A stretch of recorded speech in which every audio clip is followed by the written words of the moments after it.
It's strange that Caravaggio includes a self-portrait. It's quite interesting how bad behaviour can be rewarded as being seen as a bad boy. The men in this painting know that she would rather have died than be with that person. Yeah. I choose me.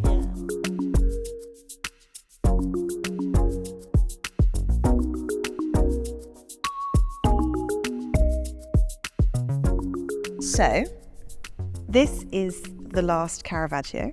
It's a painting called The Martyrdom of Saint Ursula. It's a picture that he paints in Naples in the spring of 1610, literally weeks before he dies.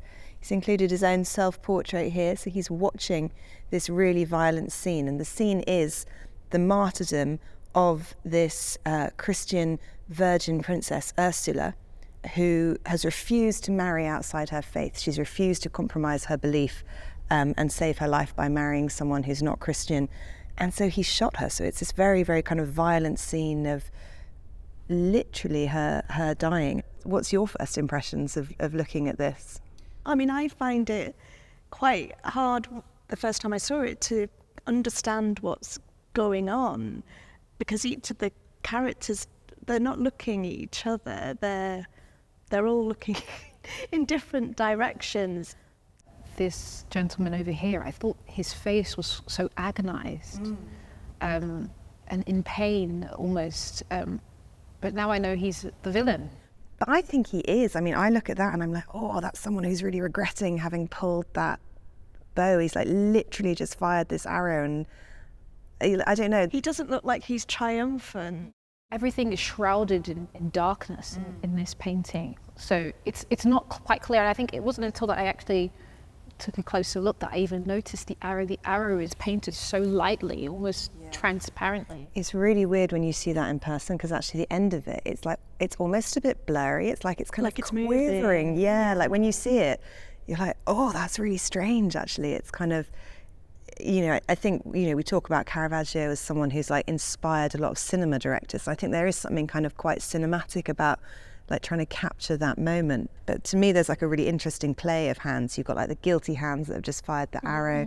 There's like the bystander who's like, no, stop, but he's too late. That hand coming forward. I can just see that hand now. And then Ursula's hands, framing the arrow. For someone who's choosing to preserve her faith and her virginity rather than marrying, it's quite, to me, I find that quite a sexual wound and quite sexual, like sort of the way her hands move. I'd also say, to me, it's about like crossing those boundaries. He's pierced her without her consent, and she's chosen to live as a virgin to preserve her faith. But he has pierced her without her consent. One thing that really strikes me is how dead she looks. I was just about to say that. She's grey. She looks like a statue, and everyone else has their, living pallor, as it were. Is there something about like how pale she is? Actually, is all kind of almost like the kind of a brightness in the picture, like a metaphorical kind of light of faith, like an innocence, faith. Because she's so grey, it's almost like she's the only thing that will be preserved from this portrait. She becomes statuary, or she solidifies. Everything else will fade away. Yeah.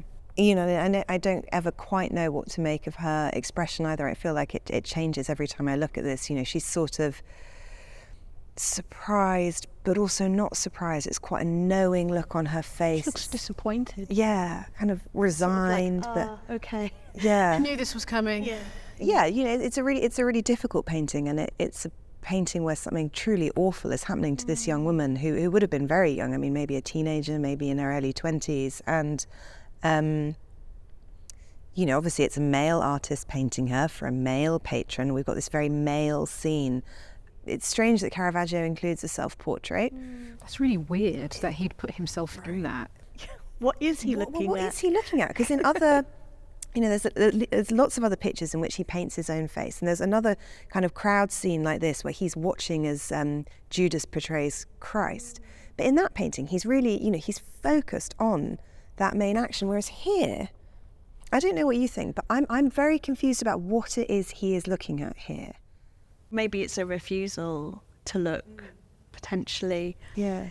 I do end up feeling a little bit of irritation when men sort of insert themselves into a story about a woman and a traumatic event that's happened to her. So his proximity to Ursula. And it is a very male picture, just the number of men, you know, So versus many like men. the lone female figure. And I think it's also, I don't know, I don't like the idea that Caravaggio gets this reputation as like the bad boy of the Baroque, and we sort of, you know, we do really kind of almost fetishize that, you know, the violence of his life, the fact he's a murderer, you know, the snippets of information that we know about him as opposed to other painters, you know, they're very, you know, it's definitely glorifying things that, you know, we wouldn't necessarily actually glorify for other people, you know, for women. It's very gendered, isn't it? You know, you can really replicate that in pop music, in literature, in art. You know, now you think about, like, I don't know, the treatment of contemporary artists from the 90s, like your Damien Hirst versus your Tracy Emin, in the way that the press talked about those two artists in entirely different ways. But it's quite interesting how men can be painted in that way, where bad behaviour can be rewarded as being seen as a bad boy. Yeah.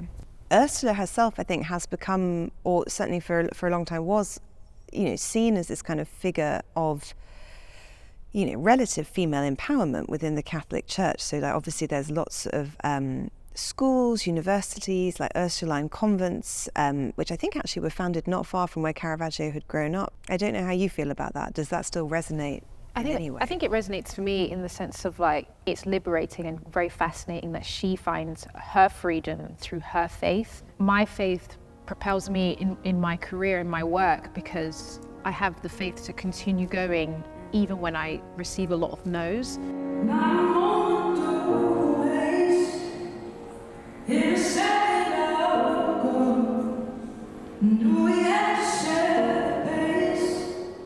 My faith in God gives me the freedom to continue and to say, I don't have to, you know, when they say jump, I don't have to jump. When they say jump, I can do things in my own way. And in that sense, I'm choosing my own path through my faith in the same way. I think that is, that is really, that's, I think, what Ursula kind of has come to stand for, is that sort of, choice. I mean, this is really perverse of me, but I kind of love, in a way, that the men in this painting know that she would rather have died than be with that person. Like, it's big, it's bold. It's a very, very bold move.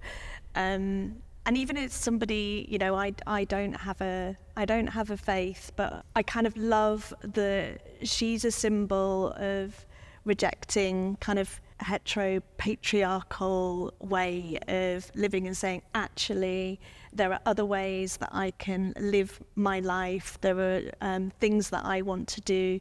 I have like this vision for myself and for the women who feel like me, that we do not have to conform to what the patriarchy is telling us that they expect from us. And it's such a shocking way to reject it. It's an incredible, violent sacrifice, but even today, women rejecting marriage or rejecting life with men is something that people can find very difficult to deal with. Radical, yeah. And so I think from that perspective, it's really interesting to consider her as someone who has that relevance today. Yeah.